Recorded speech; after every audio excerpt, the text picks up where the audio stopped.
यंत्रणा आणि सिस्टीम जी वापरली गेली सगळ्या बाजूने, तिथं फटका पडला. या जिल्ह्याचं प्रतिनिधित्व तुम्ही करता, खासदारकी थोडक्यात गेली का गेली पण त्याला अगदी शेवटच्या फेरीला म्हणजे आम्ही गुलाल उधळलेला बघितला आणि काही क्षणामध्ये निरोप आला की शशिकांत शिंदे हरले. काय झालं अगदी शेवटच्या फेरीला? खासदारकीच्या वेळेला एकतर साहेबांनी मला सूचना केली की तुम्हाला लढावं लागेल. बरं. मी माझा नेत्याचा आदेश शिरसावंदे मागतो. मी तो घेऊन लगेच निवडणुकीला उभा राहिलो. मला 20 दिवस मिळाले. मी खरंच सांगतो, निवडणूक ही लोकांनी मला जिंकूनच दिली होती. आमच्या पक्षात कोण राहिलं होतं? सगळे BJP आणि अजितदादा गटामध्ये गेले होते. आम्ही बाळासाहेब पाटील असे 2-3 लोकच मोजकी राहिलो होतो, सुनील माने वगैरे. आम्ही आता या काळामध्ये 20 दिवसात ते 15 दिवसात निवडणूक लढवायची होती.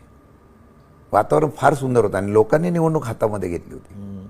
100% सीट लागेल अशी परिस्थिती होती. परंतु यंत्रणा आणि सिस्टीम, परत मी त्याच्यावर येतो, जो धोका परत लोकशाहीला पुढं आहे तो या यंत्रणा आणि सिस्टीम जी वापरली गेली सगळ्या बाजूने, तिथं फटका पडला.